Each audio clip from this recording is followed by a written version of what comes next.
पहला बाब हमें एक ऐसी जिंदगी से मिलवाता है जो मुश्किलात से भरी हुई थी, और यहीं हमारी मुलाकात अपने मरकजी किरदारों से होती है। ये कहानी है सीतापुर नामी एक छोटे से गांव की।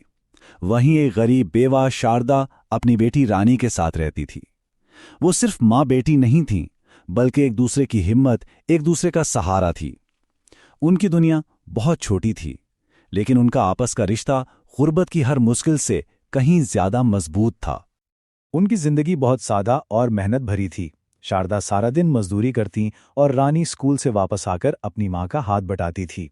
अक्सर ऐसा होता कि कई कई रातें उन्हें भूखे पेट सोना पड़ता, लेकिन इसके बावजूद उनके दिल में दूसरों के लिए हमदर्दी और मेहरबानी कभी कम नहीं हुई, और यही वो खूबी थी जो उनकी असल दौलत थी। और फिर कहानी में एक ऐसा मोड़ आता है जहां एक गैर मुतवक्का आजमाइश उनका इंतजार कर रही थी। जंगल में होने वाली एक मुलाकात उनकी जिंदगी को हमेशा के लिए बदलने वाली थी। जरा इस मंजर को तसव्वुर करें। दिन भर की सख्त मेहनत के बाद थक कर चूर माँ बेटी के पास खाने के लिए कल यही 6 रोटियां थीं। ये सिर्फ रोटी नहीं थीं, ये उनकी उस दिन की कुल कमाई, उनकी तवानाई और उनका वाहिद सुकून था। और ठीक उसी वक्त जब वो खाने बैठे ही थे, एक बहुत ही कमजोर और लाचार बुढ़ी औरत उनके पास आ गई। उसकी आवाज में 2 दिन की भूख की इल्तिजा साफ महसूस हो रही थी, और उसकी ये दरखास्त शारदा और रानी के किरदार का पहला और सबसे बड़ा इम्तिहान बन गई। अब यहां जो हुआ वो वाकई हैरानकन था। पहले शारदा ने 2 रोटियां दी। जब औरत ने और मांगे तो शारदा ने एक लम्हा भी नहीं सोचा और अपना हिस्सा भी उसे दे दिया। अपनी मां को ये करते देखकर रानी ने भी अपनी रोटियां उस औरत के हवाले कर दी। एक एक करके उनकी तमाम 6 रोटियां खत्म हो गईं। उन्होंने अपना सब कुछ एक अजनबी को दे दिया, ये सोचे बगैर कि अब उनकी अपनी भूख का क्या होगा।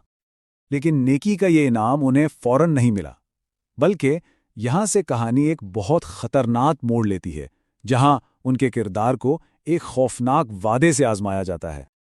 अचानक इस बूढ़ी औरत की कमजोर सी आवाज एक खौफनाक कहकहे में बदल गई। एक ऐसी हंसी जिससे पूरा जंगल गूंज उठा, और ये इस बात का इशारा था कि कुछ बहुत बुरा होने वाला है। और फिर उनकी आंखों के सामने वो मंजर आया जिसने उन्हें हिला कर रख दिया। वो बेसहारा कमजोर सी औरत एक बहुत बड़े खौफनाक राक्षस में बदल गई। रहम की उम्मीद एकदम से खौफ में बदल गई, और उनकी दुनिया जैसे उलट ही गई। अब यहां मौत को सामने देखकर शारदा का असल किरदार सामने आता है। डरने या भागने के बजाय उसने अपनी सच्चाई और ईमानदारी का दामन नहीं छोड़ा। उसने एक ऐसा वादा किया जो शायद कोई सोच भी नहीं सकता। जिस दिन मैं तुम्हें खाना ना खिला सकी, हम खुद को तुम्हारे हवाले कर देंगे। और बस इस दिन के बाद एक ना खत्म होने वाला सिलसिला शुरू हो गया। हर रोज शारदा राक्षस के लिए खाना लेकर जाती। दिन हफ्तों में और हफ्ते महीनों में बदलते गए। वो अपना वादा निभाते रहे, यहां तक कि एक दिन ऐसा आया जब उनके पास आटे का एक दाना भी ना बचा, और उनका इम्तिहान अपनी आखिरी हद को पहुंच गया।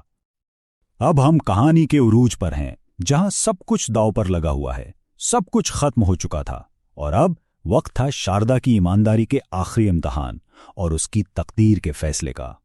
जब उनके पास देने के लिए कुछ भी ना बचा, तो शारदा अपनी बेटी का हाथ पकड़कर सीधा राक्षस की गार की तरफ चल पड़ी। वो भाग सकती थी, छुप सकती थी, लेकिन नहीं, उसने अपने वादे को अपनी जान से ज्यादा कीमती समझा। ये उसके किरदार की इंतहा थी। और ठीक इसी वक्त कहानी का सबसे बड़ा मौजज़ा हुआ। जिस तरह वो बूढ़ी औरत राक्षस में बदली थी, ठीक उसी तरह वो खौफनाक राक्षस एक रोशन और मेहरबान देवी की शक्ल में बदल गया। खौफ की जगह उम्मीद ने ले ली। देवी ने इंकशाफ किया कि वो दरअसल उनकी आजमाइश कर रही थी। वो ये देखना चाहती थी कि क्या गुर्बत और खौफ के आलम में भी उनकी नेकी और सच्चाई कायम रहती है या नहीं। ये उनकी भूख का नहीं, बल्कि उनके किरदार का इम्तिहान था। और इनाम भी कोई मामूली नहीं था। ये सिर्फ सोना, दौलत और हीरे जवाहरात नहीं थे। देवी ने उन्हें एक ऐसी जादुई छड़ी थी जिससे हमेशा खाना बन सकता था। यानी इनाम सिर्फ अमीरी नहीं, बल्कि दूसरों की भूख मिटाने की ताकत भी थी। उन्हें खिदमत का एक नया और बड़ा मकसद मिल गया। तो इस सब का असल मतलब क्या था? इस इनाम के पीछे का गहरा सबक क्या है? आइए आखिरी हिस्से में इसको समझते हैं। ये एक बहुत अहम सवाल है। क्या इनाम सिर्फ वादा पूरा करने का था, या इसके पीछे कोई गहरा मतलब छुपा था? इसका जवाब खुद देवी के अल्फाज में है। मैंने ऐसे मेहरबान लोग कभी नहीं देखे। इनाम सिर्फ वादे की पासदारी का नहीं था, बल्कि इस गैर मुतजलजिल मेहरबानी का था जो उन्होंने हर हाल में दिखाई। और इस बात का सबसे बड़ा सबूत तो इनाम मिलने के बाद नजर आया। शारदा ने इस दौलत को अपने लिए इस्तेमाल नहीं किया, बल्कि हर रोज गरीबों और जरूरतमंदों के लिए लंगर का एहतमाम किया, ये साबित करते हुए कि उसकी नेकी हालात की मोहताज नहीं थी। तो इतनी सारी कुर्बानियों के बाद, इतनी मुश्किलात में शारदा ने कितनी बार बदले में कुछ मांगा या किसी इनाम की उम्मीद रखी? जवाब है 0। एक बार भी नहीं। उसकी नेकी बेगर्ज और खालिस थी। और यही इस पूरी कहानी का निचोड़ है। अच्छे काम करते जाओ और बदले की उम्मीद मत रखो, क्योंकि हकीकी नेकी का इनाम किसी बाहर की ताकत से नहीं, बल्कि खुद उस नेकी को करने के सुकून से मिलता है। तो अगली बार जब हम किसी की मदद करें तो खुद से ये सवाल जरूर पूछें, क्या ये नेकी भी शारदा की तरह बेगर्ज है?